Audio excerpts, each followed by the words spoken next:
쉰들러 리스트라고 하는 영화가 있었어요. 1993년에 개봉했는데요. 이 영화가요, 2차 대전 시기에 일어난 실화를 바탕으로 만드는 영화예요. 이 영화의 원작은 호주 소설가 토마스 케닐리가 쓴 소설 쉰들러의 방주라고 하는 소설이에요. 원래 이 제목은 쉰들러의 방주라고요. 방주. 여러분, 방주가 뭐예요? 방주는 배가 아니에요.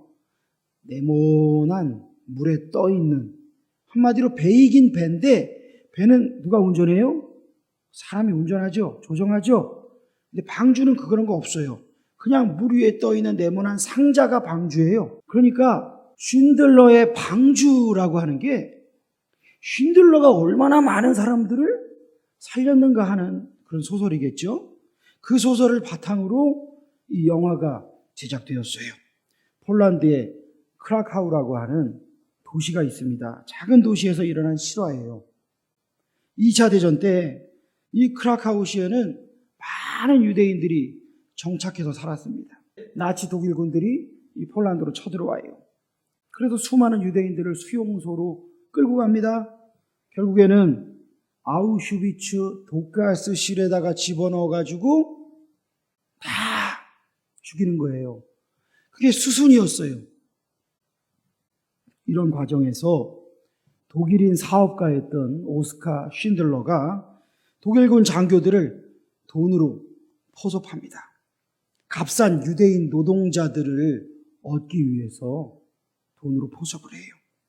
그들을요, 자기 공장에 취업을 시키는 거예요. 군용 식기 공장에 취업을 시켜가지고 싸게 사온 사람들한테 독일 군대에 식기 만들어 보니까 니들도 좋고 나도 좋고 같이 좋은 거 아니냐.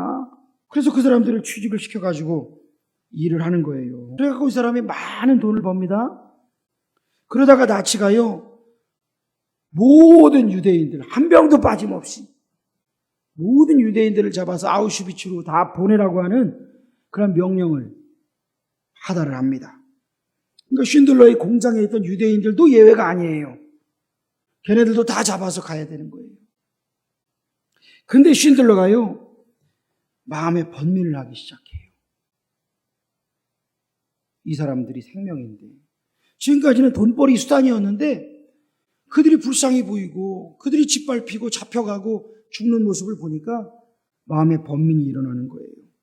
너무 괴로운 거예요. 그래서 독일군 장교에게 자기가 구출할 그 사람들의 명단을 작성을 해가지고 넘기는 거예요. 한 사람당 얼마 해가지고 거액의 돈을 줘가면서, 그래서 이 쉰들러가 구한 사람들이 1,100명이나 돼요.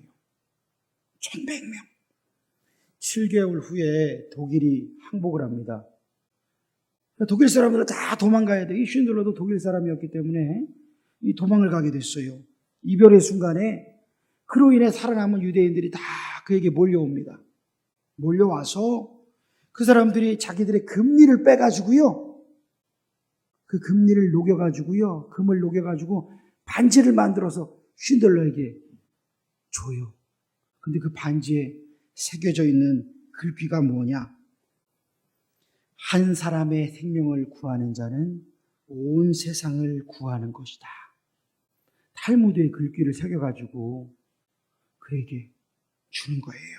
그런데 그가 반지를 끼면서요, 통곡하며 막 외쳐요.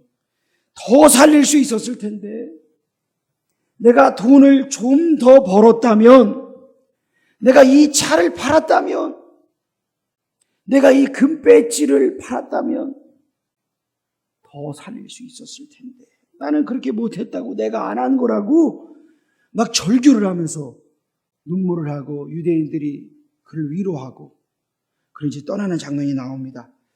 여러분, 이 영화의 마지막 부분에요, 오늘날 폴란드에 살아남아 있는 유대인은 4,000명이지만 쉰들러가 살린 유대인의 후손은 6,000명 이상이다 라고 하는 글귀가 나옵니다. 1,100명이나 되는 사람을 자기 돈을 다 들여가면서 그들을 살렸잖아요. 그러니까 이 사람 이야기를 쓴 소설이 쉰들러의 방주라고 하는 제목으로 나올 수 있었던 이유가 아니었겠습니까? 그럼 방주가 뭐예요? 방주는요, 생명을 살리는 하나님의 사랑입니다. 앞으로 몇 주간 이 노아 이야기를 우리가 함께 나누면서 은혜를 나누려고 합니다. 여러분, 이 노아의 홍수 이야기에 대해서 성경은요, 자세하게 이야기하지 않아요. 근데 사람들은 상상을 많이 하죠. 그러면서 하나님에 대해 오해합니다. 하나님을 나쁜 분이다. 또 고대 근동에 홍수 설화들이 많았어요. 이거나 그거나 똑같은 얘기 아니냐라고 하는 그런 얘기들을 하는 거예요. 개똥 철학이에요. 그래서 여러분, 우리가 성경을 자세히 읽어야 됩니다. 주의 깊게 읽어야 되고요. 오늘 우리가 나눌 세 가지의 주제가 있어요. 첫 번째가 뭐냐 하면요, 노아 홍수의 하나님은 진노의 심판주이신가 이래요. 여러분, 하나님께서 인간의 죄를 보다 못해 진노하셔갖고 열이 받으셔가지고 심판을 내리시고 홍수를 내리셨나요? 대부분 그렇게 생각하잖아요. 하나님께서 이제는 못 참겠다. 내가 너네들 다 그냥 죽여버리겠다. 그래서 하나님께서 심판을 내리셨다. 그렇게 이야기하잖아요. 그런데 6절에 보니까 마음에 근심하시고 뭐 하셨다? 한탄하셨대요. 한탄하셨다. 여러분, 한탄한다는 말이 무슨 말이에요? 원망하다, 뉘우치다, 한숨 쉬다, 이런 말이에요. 그러면 하나님이 인간을 지으신 걸, 내가 실수했네, 잘못 만들었어, 그래가지고 하나님께서 다 엎어버리신 건가? 우리 이렇게 생각할 수 있잖아요. 근데 또 어떤 학자들은 아니다, 이거는 하나님을 인간의 표현으로 말하기 위해서 신인 동형론이라고 하는 이야기를 하면서, 하나님은 후회하시는 분이 아닌데 인간의 표현을 빌어서 이렇게 썼을 뿐이다 라고 이야기를 하는 거예요. 그 어느 쪽도 맞는 말은 아닙니다.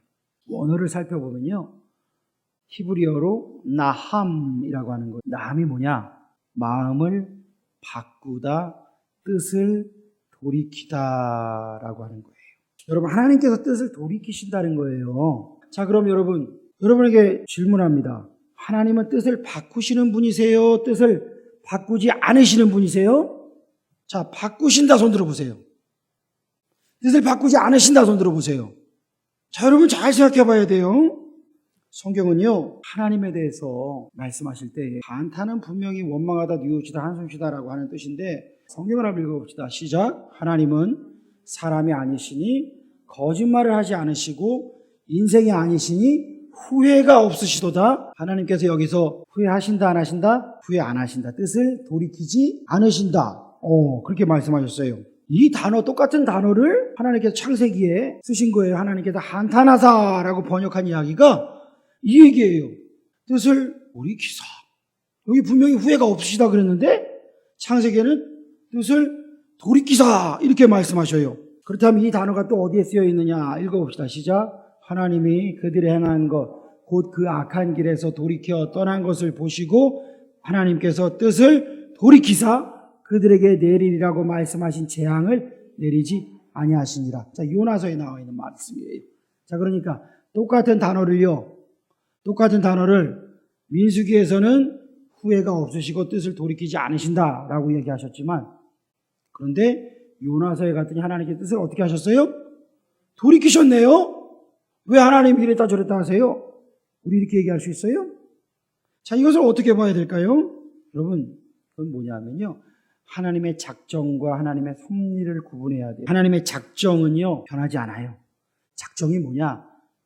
이 세상을 향한 하나님의 크신 뜻이에요. 아브라함의 후손, 다윗의 후손으로 예수 그리스도가 오실 것이다. 하나님 작정하신 거예요. 그러니까 여기 딴 집에서 내가 하나님 보내신 메시아다, 이거 아니에요. 변하지 않아요. 예수 그리스도가 이 땅에 오셔서 우리의 죄를 대신해 십자가에 죽으신다. 이거 하나님의 작정이에요. 변하지 않아요. 예수 그리스도가 다시 오셔서, 이 세상에 다시 오셔서 재림하셔서 우리의 심판주로 오신다. 거룩한 신부로 우리는 들림받는다. 그럼 이거예요. 하나님의 자녀는 거룩한 신부로 들림받는 거예요. 이거 하나님의 작정이에요. 이거 변하지 않습니다. 그럼 이걸 믿어야 돼요. 하나님의 작정은 변하지 않는구나. 하나님의 섭리가 뭐예요? 이 세상을 이끌어 가시는 하나님의 간섭하시고 도우시고 때로 책망하시고 인도하시는 그 하나님께서 개입하시는 모든 것을 섭리라 그래요. 섭리. 자, 그러면 하나님의 섭리는 어떻게 된다고요? 변한다 이거예요. 이스라엘 백성이 하나님 앞에서 불순종하니까 모세가 하나님 앞에서 기도하는 거예요. 하나님께서 이스라엘 백성을 멸하신다고 할 때 모세가 주여 이 백성을 광야까지 이끌어서 죽이시려고 그렇게 이끌으셨습니까? 사람들이 그렇게 말하지 않겠습니까? 모세가 하나님을 설득해요. 하나님께서 어떻게 하셔요? 뜻을 돌이키사. 뜻을 바꾸세요. 니느웨를 향한 심판을 하나님께서 준비하셨는데 너희가 회개하지 않으면 멸하고 회개하면 멸하지 아니하리라. 그러니까 조건부라는 거예요. 하나님의 섭리는요 조건이에요. 너희가 회개하면 하나님께서 뜻을 돌이키신다. 여러분 우리가 죄 가운데 빠져 있을 때 하나님 앞에 회개하며 하나님께 나아가시기를 축원합니다. 회개하지 않으면요 그냥 굳어지는 거예요. 마음이 굳어지고 완악해지고 계속 하나님의 심판을 자초하는 거예요. 그럼 노아 이야기에서요 우리말로 번역된 하나님께서 한탄하셨다라고 하는 말을 그래서 어떻게 해석해야 된다고요? 저를 따라합시다. 뜻을 돌이키셨다. 그러니까 하나님께서 후회된다 막 이게 아니라 하나님께서 하시려고 하시는 계획을 바꾸셨다 이거예요. 바꾸셨다. 그러니까 사람처럼 내 실수했네? 하나님 그런 분 아니에요. 하나님 뜻을 돌이키신 분이에요. 그런데 하나님 마음 어떠셨을까요? 근심하시고 라고 이야기를 해요. 여러분 자녀를 때릴 때 신나서 때리는 사람 있어요? 그냥 오늘 스트레스가 풀리는구나 막 그런 사람 있어요? 사이코. 가끔 뉴스에 나오잖아요. 끔찍해요. 어린이를 여행용 가방에 넣어놓고선 이따 마는 아줌마가 위에서 막 밟았대. 정신적으로 심각한 사람 아니에요? 죽으라고 밟은 건 아니래. 여러분 사람이에요. 그게 사람의 계획이 어때요? 그렇게 약해요. 끔찍해요. 여러분 하나님께서요 이런 사이코 같은 사람들이 넘치는 이 세상인데 우리 하나님께서 우리에게 심판하실 때 마음이 아프신 거예요. 고통을 느끼시는 거예요. 사람의 죄악을 보니 하나님 마음에 근심이 되셨다 이거예요. 아프신 거예요. 그렇다면 우리 인생이 하나님 앞에 돌아오면 우리 하나님 어떻게 하셔요? 그 진노를 거두시고 우리 하나님은 은혜롭고 노하기를 더디하시고 인자와 진실이 많으신 분이시기 때문에 하나님 우리를 받으시는 줄로 믿으시기를 축원합니다. 그래서 우리 하나님 우리를 기다리시는 거예요. 그런데 여러분 온 땅에 노아를 제외한 모든 사람들의 그 죄가 땅에 가득했다 그래요. 하나님 보시고 근심하게 하는 사람들이 넘치고 하나님 보시고 내가 뜻을 돌이켜야 되겠구나 라고 하는 사람이 넘치던 그 세상인데 여러분 우리가 하나님의 자랑이 되어야 되지 않겠습니까? 그리고 하나님의 자랑이 되시기를 축원합니다. 이번에 제가 보니까 기사를 보니까 이런 아이가 있었어요. 그리고 이 아이 봤어요? 이 아이 얼굴을 한번 보세요. 저 얼굴이 왜 저렇게 된지 아세요? 저 여동생이요 4살이에요. 저 오빠가 6살이에요. 옆집 셰퍼트가 저 여동생을 물으려고 덤볐대요. 근데 저 오빠가 여동생을 구하려고 셰퍼트랑 싸워가지고 본인이 다 물리고 여동생을 살린 거예요. 6살짜리 애가 어디에서 저런 용기가 났을까요? 대단하죠? 그런데요, 왜 너가 뛰어들었냐고 부모가 물어보니까 얘가 하는 말이 누가 죽게 된다면 동생 대신 내가 죽어야 되겠다고 생각을 했다는 거예요. 6살짜리 애가. 그래서 여러분 미국의 수많은 사람들이 이 아이에게 찬사를 보내는데 특별히 그 왜 우리 어벤져스 영화에 나오는 영화 배우들 있죠? 그 사람들이 얘를 막 칭찬하고 자기 옷을 보내주고 그래서 뭐 캡틴 아메리카 뭐 이런 옷 입고 헐크 있죠? 마크 러팔로가 너가 진짜 영웅이다. 그러면서 이 아이에게 찬사를 보냈어요. 그럼 누군가를 위해 내가 뛰어드는 사람, 나를 희생해서 살릴 수 있는 사람, 이 사람이 하나님이 자랑스러워할 그런 사람들 아닐까요? 저와 여러분이 하나님이 자랑스러워할 그런 삶을 살기를 축원합니다. 두 번째는요, 노아가 의인이라고 얘기하는데, 여러분 노아가 의인이란 말이 무슨 말이에요? 여러분 성경에 의인은 없나니 몇 명 있대요? 하나도 없다 그러잖아요. 의인이 없어요. 이어령 교수가요, 예전에 딸이 불치병에서 고침을 받습니다. 그런데 그녀가 하나님께 고침받게 되자 이 교수가요, 2007년에 7월 24일 날 세례를 받고 하나님 자녀가 됩니다. 그런데 이 사람이 젊은 시절에는요, 하나님께 반항하고 대적하던 사람이었어요. 성경을 보면서 노아에 대해서 욕을 합니다. 뭐라고 욕을 했느냐? 노아에게 진짜 사랑이 있었다면 노아는 물에 뛰어들었을 것이다. 그러니까 노아는 나쁜 놈이라 이거예요. 자기 혼자 살겠다고 배에 탔다 이거예요. 그러면서 하는 말이, 다시는 하나님을 위해 양을 잡아주지 말자. 그러니까 한마디로 다시는 그런 잔인한 하나님한테 예배드리지 말자, 이렇게 선동을 한 거예요, 20대 때. 근데 지금은 제례를 받고 하나님의 자녀가 돼서 순종하고 있어요. 여러분 성경을 보면 노아가 말한 이야기들이 나옵니까? 여러분 노아가 한 이야기 기억나는 거 있어요? 하나밖에 없어요. 술에 취해서 벌거벗고 자다가 아들이 들어와서 아버지를 아주 욕을 보였어요. 그리고 나서 분노해가지고 손자를 저주했어요. 그게 여러분 노아가 말한 것이 나오는 성경의 유일한 구절이에요. 그러니까 노아가 뭐라고 말했는지 아무것도 안 나오는데, 아니 하나님 이런 사람을 의인이라고 하시면 어떡해요? 노아가 의인이라 그러잖아요. 성경은 노아가 의인이요 당대의 완전한 자라. 술에 취해 벌거벗고 누웠다가 손자를 저주한 사람이 어떻게 의인이죠? 7장 1절에 뭐라 그래요? 노아에게 이르시되 너와 내 온 집은 방주로 들어가라. 이 세대에서 내가 내 앞에 의로움을 내가 보았습니다. 너가 어떻게 의롭다는 걸까요? 우리가 보통 의인이라고 하면 어떻게 생각하세요? 윤리적으로 아무 죄를 짓지 않는 사람이 의인이에요. 야, 그 사람 진짜 의인이야 라고 이야기하잖아요.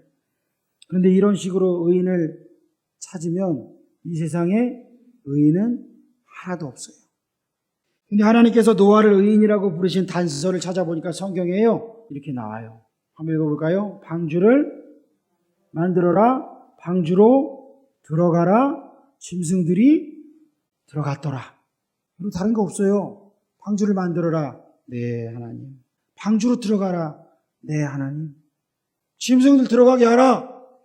노아에게 나와 방주로 들어갔더라. 그러니까 노아가 하나님 앞에 의인이라고 인정받은 하나, 그게 뭐라고요? 하나님 말씀을 순종했더라. 저를 따라합시다. 하나님 말씀에 순종하자.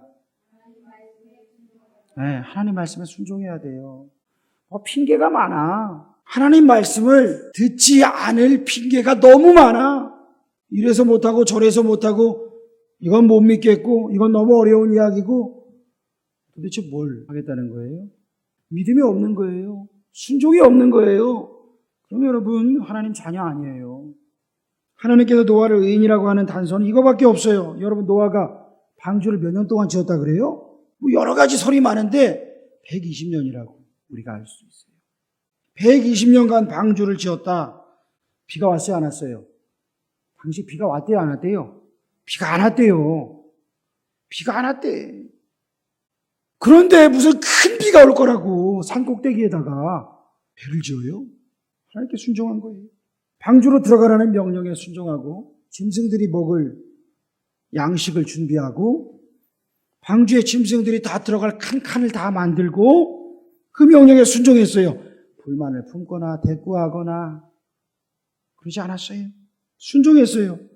여러분 노아가 완전했다라고 하는 말 뭐예요? 완전하다는 말 히브리어 타밈이라고 하는 말인데 이 말의 뜻은요, 읽어볼까요? 시작. 끈질기다, 변함없다, 한결같다. 예, 완전하다는 말이요, 야 걔는 흠도 하나도 없어 이런 말 아니에요. 끈질기다, 변함이 없다, 한결같다는 말이에요. 노아가 의인이요 완전한 자였더라 라고 하는 말씀이 이런 말씀이에요. 그 당시 사람들의 죄악을 예수님이 뭐라고 말씀하셨어요? 사람들이 먹고 마시고 시집가고 장가가고 그러니까 무슨 말이에요? 자신들의 쾌락만을 쫓아가며 살아가던 시대였다는 거예요.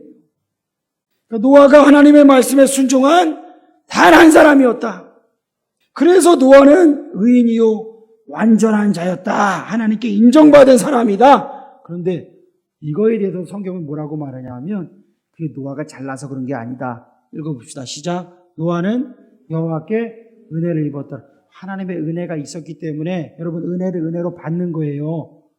감사를 감사로 받는 거예요. 아이 뭐 이런 거 갖고 감사해요.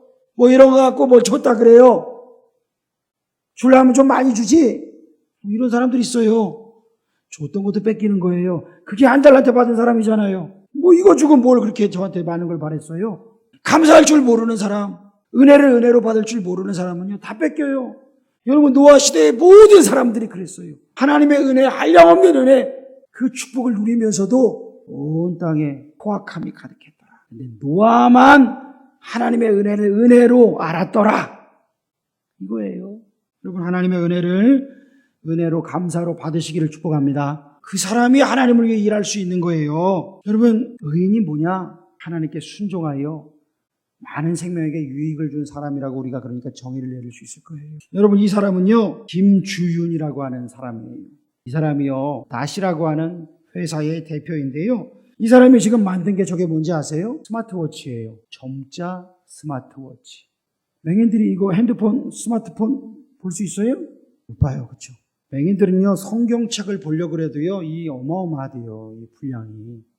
근데 이 사람이요 그 맹인들을 위해서 점자 스마트폰, 스마트워치를 개발을 했어요. 이 사람이 원래는요 공부를 잘했고 미국으로 유학을 갔던 사람인데 여러 번 창업했다가 좀 망하고 또 이렇게 다시 하고 이런 걸 겪었어요. 미국에서 같이 유학을 하던 후배가 하나가 있었는데 이 친구가 형 요즘에 고생이 많은 것 같아. 마음의 걱정 근심도 많은 것 같아. 하나님께 기도해 보라고. 하나님께서 우리의 모든 마음과 생각을 아시고 인도하신다고 그러니까 평상시에 보던 친구인데 얘가 엉터리가 아닌데 신실한 사람인데 얘가 그런 말을 하니까 믿음이 가더래요. 그래서 같이 교회에 가보자 그래서 따라갔대요. 가서 기도하고 예배드리고 그러는 가운데 믿음이 점점 자라나고 목사님이 기도를 해줬는데 하나님 이 친구에게 주신 사업의 달란트를 가지고 많은 사람에게 유익을 주는 사람이 되게 하여 주시고 하나님께 영광을 돌리게 하여 주옵소서. 기도를 받고 나서 다시금 꿈과 비전이 살아난 거예요. 그전에는 예수 믿는 거에 대해서 교회 다니는 사람들에 대해서 비아냥되고 적대감을 느꼈던 안티였대요. 그런데 하나님을 만나고 그때부터 내가 무슨 일을 할 것인가 하나님이 보여주시기 시작하는데 알고 지내던 사람과 밥을 먹으면서 하던 이야기가 있었는데 시각장애인 이야기를 하게 됐대요. 전 세계 시각장애인이요 2억 8천 명 정도가 된대요. 엄청난 숫자죠. 2억 8천 명. 점자책이 보급이 안 돼가지고 90%가 문맹이래요. 점자를 공부하거나 읽을 때 점자 리더기가 필요한데 너무 무겁고 커가지고 휴대하기가 힘들대요. 여러 이야기를 나눴는데 그러면 이 사람들이 어떻게 편하게 전자기기를 어떻게 쓸 수 있을까? 아, 이게 하나님이 나에게 주신 선교가 되겠구나 라고 하는 그 마음을 가지고 기도하면서 사람들을 모으고 개발을 하기 시작했어요. 그래가지고 개발을 해서 우리나라에서 주관하는 수많은 상을 받기 시작했어요. 세계대회에 나가서도 큰 기록을 얻게 되었어요. 여러 국가에서요 주문을 받게 되었어요. 수백억 원 규모의 주문을 받게 됐어요. 시각장애인인 가수 스티비 원더와 또 안드레아 보첼리도 이 시계를 주문하는 거예요. 스마트워치를. 이 시계가요 시간은 물론이거니와 문자와 SNS 메시지, 이메일, 모바일 뉴스를 다 읽을 수 있대요. 우리나라 출시 가격은 30만 원인데 정부 보조를 받으면 6만 원에 구입할 수 있대요. 엄청난 일을 해낸 거예요. 세계적인 주목을 받았어요. 이 사람이 성경을 읽을 수 있는 리더기를 내가 개발해야 되겠다라고 했을 때에 아무도 협조를 하지 않았대요. 지금도 그렇대요. 그런데 그때에 이슬람 경전인 코란을 읽을 수 있는 리더기를 만들어 달라고 하는 의뢰가 들어왔대요. 고민이 심각했대요. 하나님, 내가 하나님을 섬기는 하나님의 사명인데 이걸 어떻게 해야 될까요? 돈은 엄청나게 벌 수 있잖아요. 그런데 하나님의 섭리로 그 중간에 무산이 돼버렸대요. 그래서 그것을 안 할 수 있게 됐다는 거예요. 이 사람이요, 일을 할 때 이전에는 하나님을 대적하던 사람이었고 안티였어요. 그런데 하나님을 바라보니까 길이 열리더라. 이걸 고백해요. 비웃던 사람들이 협력하게 되더라. 이걸 고백해요. 그리고 사회에 내가 선한 영향력을 끼치고 있다. 지금 이것에 기뻐하고 있어요. 지금은요, 시각장애인뿐 아니라 교통약자들, 그 사람들이 겪는 사회 문제를 해결하려고 이 사람은 지금 그것을 위해서 또 점자 성경을 보급하기 위해서 무던히 기도하고 애를 쓰고 있어요. 여러분, 하나님 보시기에 기뻐하시는 사람 아닐까요? 여러분, 의인이 뭐라 그랬어요? 하나님께 순종하여 많은 생명에게 유익을 준 사람이 의인이라고 말씀하셨어요. 완전했다라고 하는 말은 한결같이 꾸준하게 변함없이 순종했다라고 하는 말이라고 했어요. 여러분, 하나님 앞에 순종하여 많은 생명에게 유익을 주는 하나님 앞에서 의인 되시기를 축원합니다. 세 번째로는요, 인간의 계획이 얼마나 악했길래 하나님을 심판하셨을까? 여러분, 이런 생각 안 해보셨어요? 얼마나 악했길래 하나님은 그 모든 사람과 동물들을 다 쓸어버리셨을까? 근데 성경을 보니까요, 6장 5절에 인간의 모든 계획이 항상 악할 뿐임을 보시고 6장 11절에 하나님 앞에 부패하여 포악함이 땅에 가득했다. 여러분, 하나님께서 사람을 창조하셨을 때 생육하고 번성하여 땅에 충만하라 말씀하셨죠? 근데 뭐가 가득했다고요? 포악함이 가득했대요. 여러분, 이 포악함이라고 하는 히브리어가 뭐냐면요, 하마스예요. 하마스 여러분 어디서 많이 들어보지 않았어요? 이슬람 테러 집단 하마스 들어봤어요?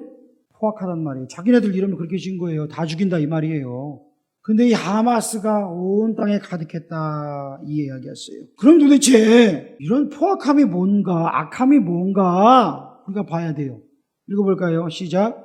하나님의 아들들이 사람의 딸들의 아름다움을 보고 자기들이 좋아하는 모든 여자를 아내로 삼는지라. 자, 보고 좋아하는 거는 다 그대로 행했다 이 말이에요. 그러니까 내 생각에 내 눈에 좋은 거는 그냥 다 했다. 여러분, 하나님의 말씀이 아니에요. 내가 보고 좋은 건 그냥 하는 거예요. 그 대표적인 게 남자가 이 여자든 저 여자든 남의 여자든 그러면 예쁜 여자가 있는데 남의 부인이 어떻게 해야 돼요? 그 남자를 죽이고 뺏어와야 돼요. 이게 포악이에요. 힘없는 사람은 다 죽는 거예요. 하나님께서 에덴 동산에 만드셨던 창조하셨던 동물들은 평화로웠는데 동물들까지 포악함이 극에 달했다. 그러니까 이 말씀이 어디에 그럼 원래 나와 있느냐? 여자가 그 나무를 본즉 먹음직도 하고 보암직도 하고 지혜롭게 할 만큼 탐스럽기도 한 나무인지라 여자가 그 열매를 따먹고 자기와 함께 있는 남편에게도 주매 그도 먹은지라. 여러분, 하와가 아담이 보고 좋은 대로 그냥 하는 거예요. 여러분, 우리 자녀들이요, 아무 생각 안 하고 보고 좋은 대로 행하면 어떻게 돼요? 큰 문제가 생겨요. 아이들이 길 건널 때 어떻게 해요? 옆에 안 봐요. 그냥 땅만 보고 가요. 앞만 보고 뛰어요. 어떻게 돼요? 그럼 죽어요. 여러분, 보고 그냥 좋은 대로 행하였더라. 사사기에 갔더니 사람마다 다 자기 소견에 옳은 대로 행하였더라. 그러니까 기준이 없는 거예요. 그런데 그 모든 것이 포악함으로 나타나더라. 포악함으로 나타나더라. 여러분, 사람들이 하나님께 돌아오지 않아요. 하나님께서 사람들에게 노아가 방주 짓는 유예기간을 주셨어요. 몇 년? 120년이에요. 120년. 120년 동안 하나님께 돌아오라고 그랬어요. 근데 돌아와요, 안 돌아와요? 안 돌아와요. 노아 할아버지, 제가 이제 깨달았습니다. 제가 이제 회개합니다. 저도 같이 방주를 지어요. 한 사람도 없었어. 어린이 찬양에 그런 노래 있죠? 노아 할아버지 배를 짓는다. 노아 할아버지 배를 짓는다. 높은 산 꼭대기에다 배를 짓는다. 앞집에 김서방, 뒷집에 박서방 모두가 반대하여도 높은 산 꼭대기에다 배를 짓는다. 사람들이 다 어리석다고 반대하여도 노아는 하나님에 대한 믿음으로 120년을 배를 지었대요. 하나님께서 120년간 사람들에게 돌아오라고 은혜를 베푸는데도 아무도 돌아오지 않았어요. 그래서 끝까지 불순종하다가 심판을 당했어요. 끝까지 하나님을 대적하고 살다가 하나님께 심판을 당한 거예요. 여러분 지금 중국이요 대홍수로 고통을 받고 있습니다. 여러분 중국에 만약에 산샤댐이 지금 여러분 무너지면요 5억 명 이상이 이재민이 된대요. 홍수 이재민. 집이 없어지는 거예요. 저는요 가끔 많은 자연재해를 보면 참 인간이 산을 깎고 하니까 산사태가 나고 인간이 공해물질을 배출해가지고 기후가 바뀌니까 그냥 폭우가 쏟아지고 하는 걸 보게 되는데 저 산샤댐 지금 저게 범람하고 저게 무너지면 다 죽는데 저렇게 된 이유가 뭘까? 저는 모든 자연재해가 하나님께서 징벌하는 거는 아니라고 생각을 해요. 그런데 이번 중국이 지금 저렇게 되는 걸 보면서 벌써 지금 수천만 명 이재민이 나왔거든요. 전 세계에 코로나를 퍼뜨리고 나라 안 했다 발뺌하고 전 세계에 스파이를 보내고 자국민들 중에 말 안 듣는 사람을 수용소에 가두고 장기를 적출해가지고 전 세계에 장기 이식을 수출하는 나라. 공산당 일당 독재로 십자가를 띠고 시진핑 사진을 붙이면 돈을 주겠다라고 하는 나라. 교회를 무너뜨리고 하나님을 대적하는 저 악한 공산당이 집권하는 저 나라가 저렇게 고통받는 데는 하나님의 뜻이 있구나. 저는 이 생각을 해요. 고통받고 있는 백성들은 불쌍한 거예요. 저 악한 지도자들 때문에. 그러니까 저 악한 놈들이 무너지도록 중국 국민들이 일어나야 되는 거예요. 이번에 기사를 보니까요. 이 사람은요. 미국에 살고 있는 중국인인데 위마오춘이라고 하는 사람이에요. 지금 미국이 중국을 때리고 있는데 휴스턴에 있는 중국 영사관을 폐쇄시켜 버렸어요. 여러분 이런 경우는 거의 없어요. 전쟁이 나는 거 아니면 없어요. 미국이 깜짝 놀랐어요. 왜 그랬냐면은 이 미국 내에 들어와 있는 중국 스파이가 너무 많은 거예요. 미국이 지금요 중국을 향한 계획을요 돌이키지 않으려고 합니다.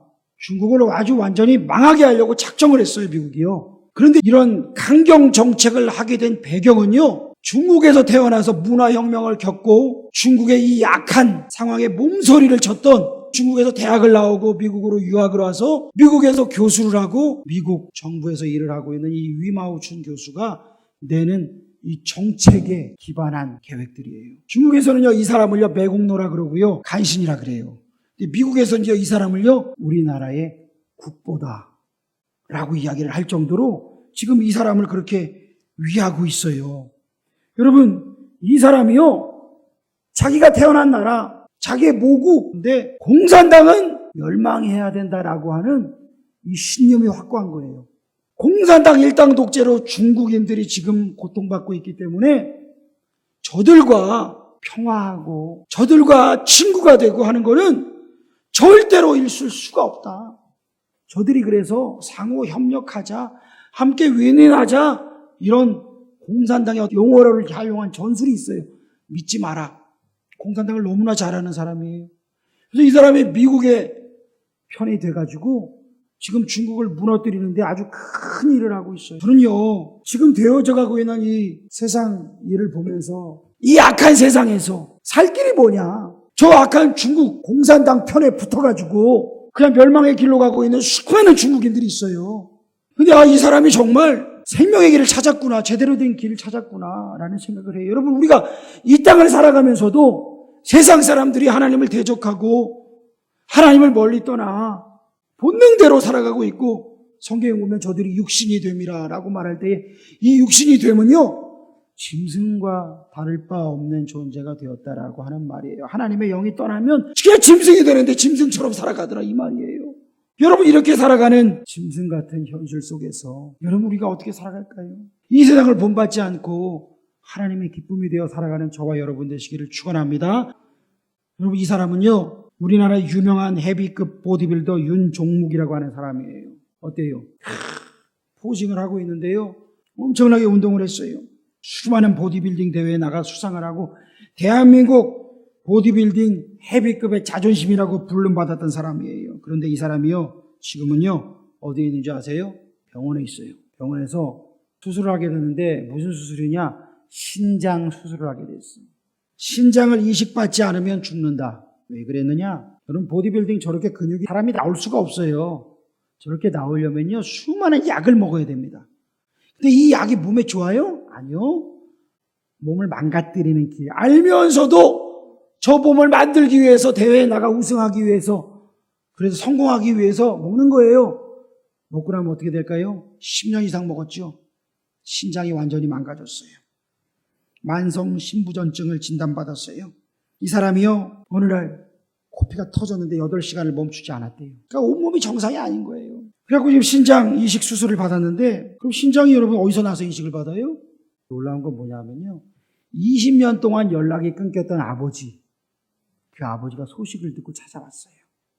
그리고 나서 서먹서먹한 관계래요. 그런 관계였는데 아버지가 그랬대요. 선뜻 내 신장을 줄게 그랬대요. 20년 동안 떨어져 있었던 아버지인데 마침 신장이 딱 들어맞았어요. 신장 이식 수술을 받았어요. 그리고 나서 완전히 회복이 됐대요. 지금 놀라울 정도로 회복이 됐대요. 우리를 가장 잘 아시고 우리의 가장 딱 맞는 생명의 길, 구원의 길을 주실 분이 누구일까? 이 사람에게 있어서는 그의 아버지의 신장이 딱 들어맞았다는 거예요. 우리 하나님 아버지가 우리의 모든 삶을 아셔요, 모르셔요? 다 아세요. 우리의 계획을 아세요, 모르세요? 아세요. 우리의 마음이 죄 가운데 있는지 아세요, 모르세요? 다 아세요. 그렇다면 우리가 살 길이 뭐예요? 우리 예수님 통해서 하나님 아버지께 가는 길밖에 없어요. 하나님을 붙들지 않으면 멸망길로 가는 거예요. 여러분, 우리가 한번 우리의 삶을 돌아봅시다. 여러분, 하나님을 기쁘시게 하면서 살고 있습니까? 사시기를 축원합니다. 후회하지 않고 살고 있습니까? 아, 내가 그러지 말걸. 왜 그래요, 근데? 그냥 내 생각에 좋은 대로 그냥 한 거예요. 하나님이 기뻐하시는 게 뭔지를 기도하며 고민하지 않고 그냥 한 거예요. 그럼 후회하는 거예요. 나에게 생명 주시고 영생을 선물로 주신 예수님이 다시 오신다고, 재림하신다고 말씀하셨는데 그때에 내가 정결한 신부로 주님 맞을 준비하며 살고 있습니까? 기름 등불 준비하라고 하였는데 성령 충만하지 않고 믿음이 없이 살고 있지는 않습니까? 노아의 홍수 이야기는요, 우리에게 이러한 것들을 던져주고 있어요. 그냥 무서운 이야기고, 아우, 못 믿겠어, 이런 이야기가 아니에요. 하나님께서 너는 지금 어떻게 살고 있느냐? 너는 준비하며 살고 있느냐? 순종하며 살고 있느냐?